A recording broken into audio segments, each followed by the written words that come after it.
डिलिराजी यहाँलाई फेरि स्वागत छ। धन्यवाद। यहाँको यो प्रत्येक नसामा यो कम्युनिस्ट चिन्तन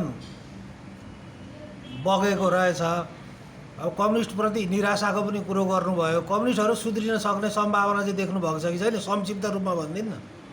अब कम्युनिस्टहरू सुध्रिन चाहिँ पर्ने हो, तर अब आफूलाई सुधार्नको लागि र कम्युनिस्ट सुध्रिनको लागि व्यक्तिगत रूपमा कम्युनिस्टहरू जो कम्युनिस्ट हुनुहुन्छ व्यक्तिगत रूपबाट आफू सुध्रेर आउनुपर्ने। हजुर। तर अहिलेका कम्युनिस्टहरू नवधनाढ्य भएकोले करिब करिब नेपालका कम्युनिस्टहरू सुध्रिने जस्तो मलाई लाग्दैन। अब उही तपाईँको चाहिँ अब अरूलाई भन्ने मात्रै हो। अब यो खास गरेर 52-54 पछाडिका कम्युनिस्टहरू चाहिँ हेर्नुहोस्, सबै सर्लकै फेरिएको छ कम्युनिस्ट। के जसरी भए पनि पैसा कमाऊ अनि चुनावमा त्यही पैसा खर्चेर जसरी पनि चुनाव जित्दा भन्ने सिद्धान्त आइसकेपछि कहाँ अब सुधार हुन्छ र? अब तपाईँको चाहिँ भोजपुरको सन्दर्भमा 48 सालको चुनावमा सायदै त्यहाँका उम्मेदवारहरूले एक पैसा खर्च नगरी चुनाव जित्नु भएको। हजुर। अनि अहिले अब कम्युनिस्टहरूले त्यसरी अब पैसा खर्च नगरिकन अनि जनताको मन जितेर कहाँ चुनाव लिन सक्छन् उनीहरू? त्यसर्थ अब हिजोकै जस्तो चाहिँ स्वच्छ छवि लिएर अनि जनताका काम गरेर जनताको मन जितेर जानुपर्ने ठाउँमा अब अहिलेका कम्युनिस्टहरूले चाहिँ कसरी अब एउटा चाहिँ के भन्ने, अब त्यो जसरी पनि कमाउनुपर्छ र त्यही खर्च गरेर अब चाहिँ चुनाव जित्नुपर्छ भन्ने खालका कुराहरू चाहिँ नगरिकन जनताको आधारभूत आवश्यकताका कुराहरूमा विशेष ध्यान दिनुपर्ने, जनतासँग घुलमेल हुनुपर्ने, जनताका आवाजहरू उठाउनुपर्ने भयो भनेदेखि चाहिँ सुध्रिन सक्छ होला। नत्र चाहिँ खै अब के भन्ने र बालकुमारजी? अब त्याग गर्ने कुरा पनि त होला नि उनीहरूले। त्याग यो कुरा त्याग्न सक्यो भने फेरि कम्युनिस्ट आन्दोलन उठ्छ भन्ने केही त्यस्तो तपाईँको आकलन, सल्लाह सुझाव?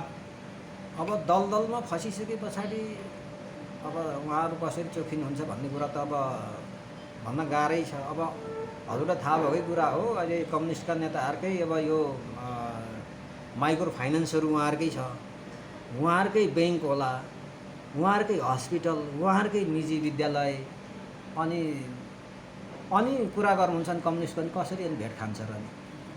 अब यहाँको भनाइअनुसार, यहाँको भनाइले आधार मान्ने हो त्यत्रा चाहिँ सुपरिचित अब धनाढ्य राजनीतिक पहुँच भएका मान्छेहरूको पार्टी छोडेर यो एक्लै बस्दाखेरि चाहिँ तपाईँलाई पछुतो छ कि छैन? मलाई केही पछुतो छैन। हेर्नुहोस्, म त यहाँ भएका व्यथिति र विसङ्गतिको बारेमा आफ्नो गाउँ बस्तीमा सुनाउँदै हिँड्ने मान्छे हो। मलाई किन त्यस्तो कुनै पनि गुनासो हुँदैन। यहाँ यस्तो भएको छ, गल्ती भएको छ, यस्तो हुनुपर्थ्यो भन्ने कुराहरू चाहिँ म गाउँ छिमेकमा चाहिँ भन्ने गर्छु। मलाई त्यो सन्तुष्ट छ।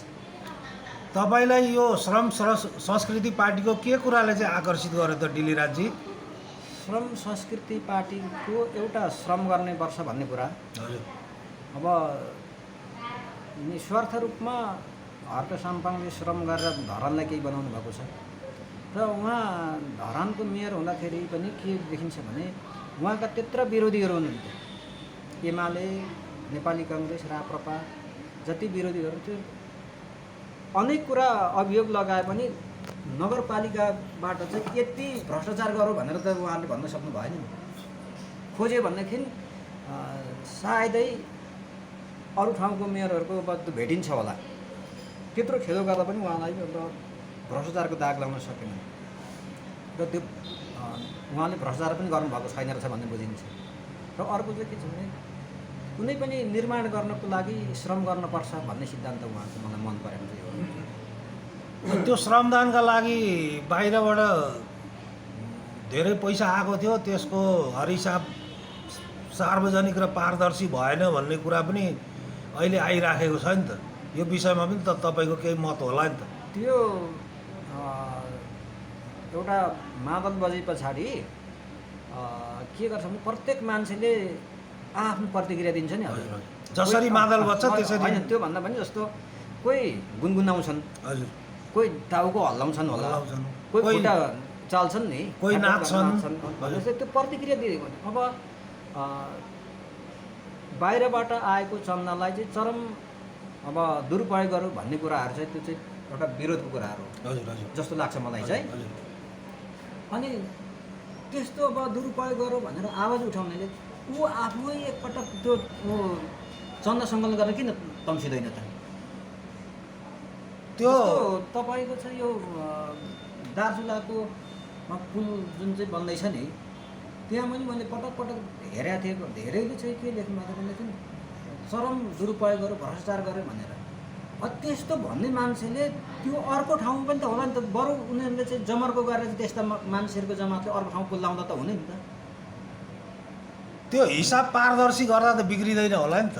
यदि भएको छैन भने, हिसाब पारदर्शी त छ होला नि त। छैन भने गर्नुपर्छ कि पर्दैन? पर्छ त, हिसाब पारदर्शी गर्नुपर्छ, यति हो। त्यो चाहिँ विरोधीहरूले भन्ने चाहिँ लाग्छ मलाई चाहिँ। हजुर हजुर अब त्यसरी अब अपारदर्शी गर्ने हो भनेदेखि उहाँको विगतको त्यो बेलायत भ्रमणतिर गएर चन्दा सङ्कलन गरेर गोजीमा ल्याएर त्यो नगद किन यति ल्यायो भने त त्यति बेला खाएर पनि त सक्नुहुन्थ्यो होला नि सायद। त्यो त थिएन नि, होइन? थिएन। तसर्थ म चाहिँ पत्याउँदिनँ। अब तर पनि के हुन्छ भने असल मान्छेहरूसँग खराब मान्छेहरू पनि मिसिएको हुनसक्छ र त्यस्ता खराब मान्छेहरूले चाहिँ बिगार्न पनि सक्छ है।